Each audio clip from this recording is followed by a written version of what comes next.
So the governor has called the heroin problem an epidemic in New York State. Do you agree with that? Is it an epidemic in Jefferson County? It's absolutely an epidemic. I've been prosecuting these cases for 19 years now, and we've seen a huge increase in heroin, probably over the last 5 years, particularly in the last year or two. We've seen an increase in heroin overdoses, an increase in deaths related to heroin. Probably 9 out of the 10 drug cases that we prosecute now are heroin cases. Give me a comparison. What was it like when maybe 5 years ago, and what is it like now? 5 years ago, what did you see? Now you see what? 5 years ago, we were prosecuting mostly cocaine cases, mostly crack cocaine cases. And we would have a smattering of heroin cases. It wasn't unheard of. 10 years ago, it was even more rare. Now, as I said, it's 9 out of 10 cases, and the prices of heroin have gone down dramatically because of that. I believe it's also a drug of choice because it's highly addictive. Once you get addicted to heroin, it's very difficult to get off. So a lot of people that use heroin end up using it for long periods of time. How big of a problem do you think it is in our high schools? I haven't seen a lot of that coming out of the high schools yet. I anticipate that it's going to be a big problem. We have received intelligence that it is showing up at high school parties, that high school kids are using,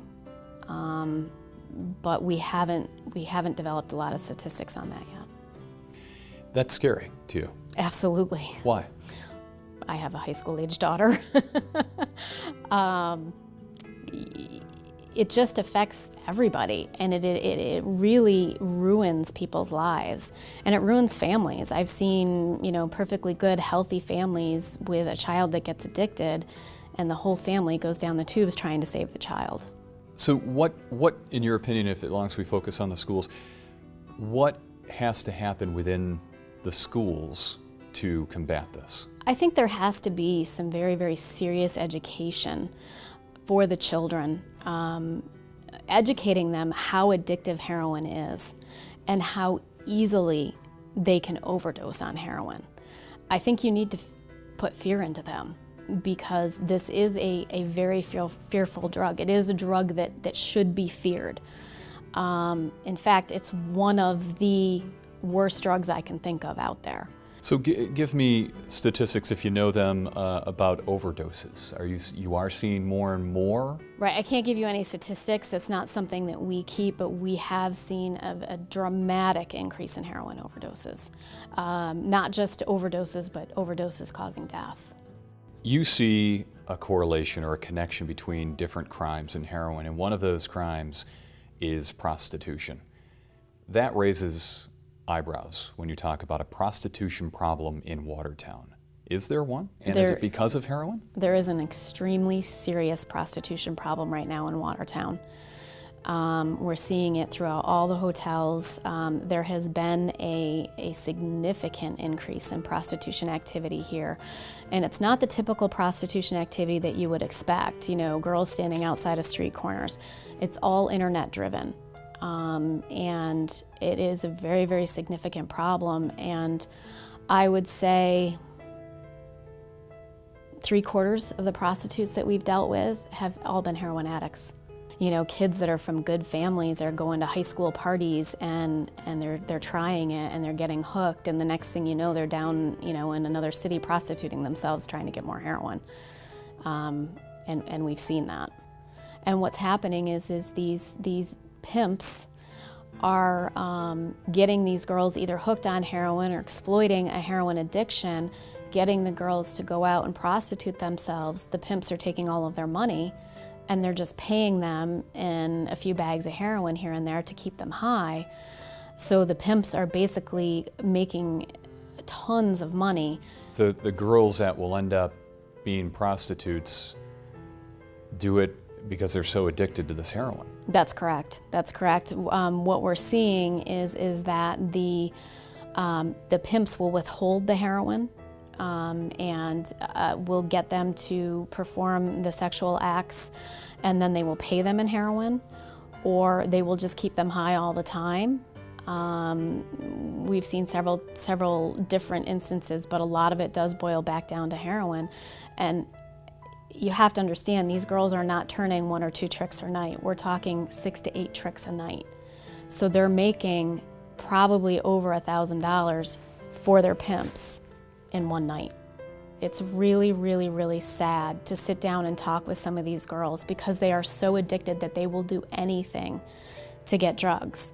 And when they're clean, to hear the stories that they will tell about the horrors that they have suffered at the hands of their pimps, at the hands of the Johns, and to know that that is happening in my community, it makes me very angry. So that's a whole nother level of this. I mean, if you have heroin and that's a problem, and that'll shock people, then when you talk about prostitution, and that'll shock people, these are big city problems. What is this doing in Watertown? They are big city problems, but we are really developing a lot of big city problems, and the heroin epidemic is just fueling the fire. Patrick is a recovering heroin addict, clean for 3 years. He's now a student at Jefferson Community College in Watertown, getting his degree to become a counselor to help other addicts. Patrick never believed that he would become addicted to heroin, but admits it's a very powerful drug. So when people say that heroin is addictive, how addictive is it? The first time as far as you could snort it and you might not be addicted to it the first time. I've known people who've snorted it and it wasn't their thing. But if, I'm ashamed to say that I used the needle, but if you do, there's almost no turning back from it. It's that strong. It's this overwhelming feeling like that was way too intense, but you chase it. Can somebody become addicted just after one use? Is it that powerful? I believe I was addicted after one use. As far as heroin is concerned, as far as using a needle, I was addicted after one use. We were talking earlier, and people say, you don't like the stigma when people can say they're addicted to heroin. Why don't they just stop? Why don't they just, it's not that easy, is it?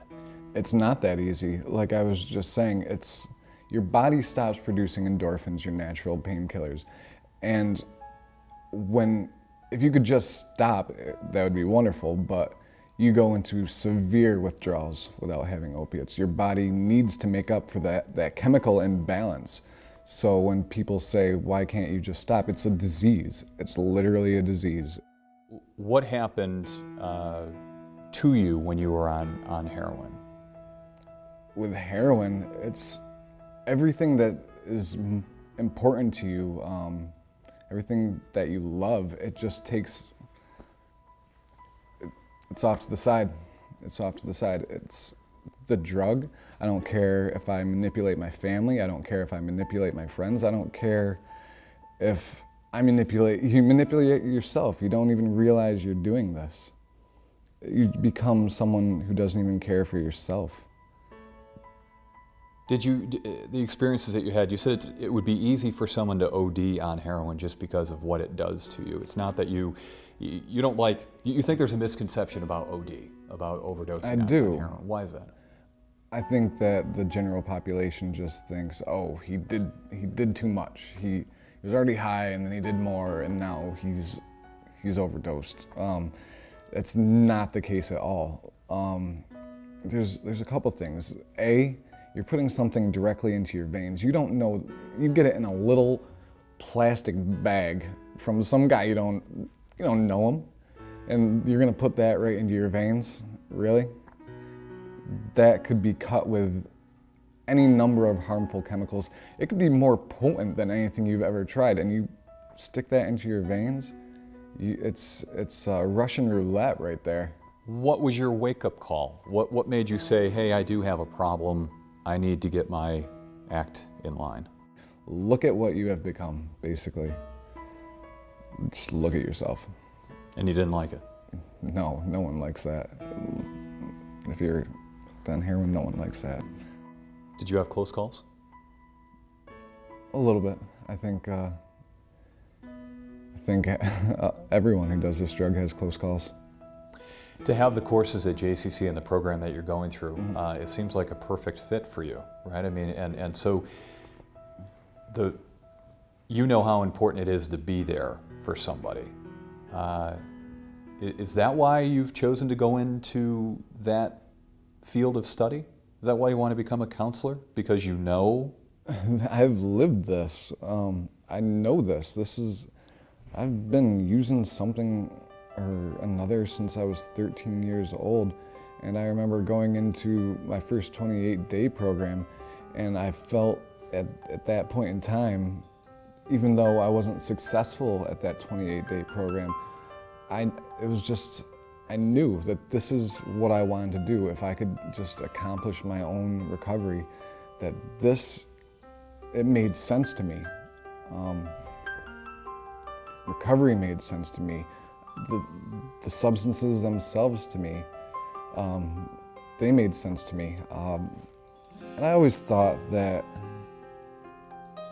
I could connect with those people, and if I could help someone help themselves down the road with their own recovery and help them actually get their lives together, and then it would be worth it if I could help one person accomplish their recovery. Because I can't do it for them. I'm not gonna be able to do it for them. It takes a lot on behalf of the addict that a counselor's not gonna be able to do it for them. But you can give them the tools to be able to help themselves. If you can save one person, I always thought if I could save one person, then wouldn't all the money thrown into an education and all the struggles that I went through be worth it by helping out someone else?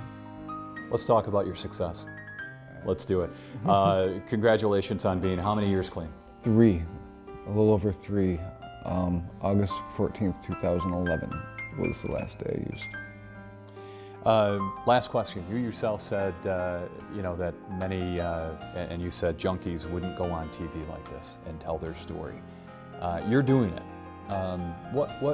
Why? Because I have a passion for this field. This addiction and substance abuse has affected my life since I was a young kid. So people need to know that it's possible to succeed in recovery. Like I said, I was completely nervous about coming on here, thinking that, people just judge me as, hey, that's the junkie. He did heroin, how could he do that? That's disgusting. But I'm not that person anymore. And this, I guess, is just one of my contributions. If I can help someone or help a family realize that, hey, their son can get better. This kid got better. This kid he's doing well for being a heroin addict. He's making it happen for himself. Maybe I can do it, or maybe my son can do it. It's hope, I guess.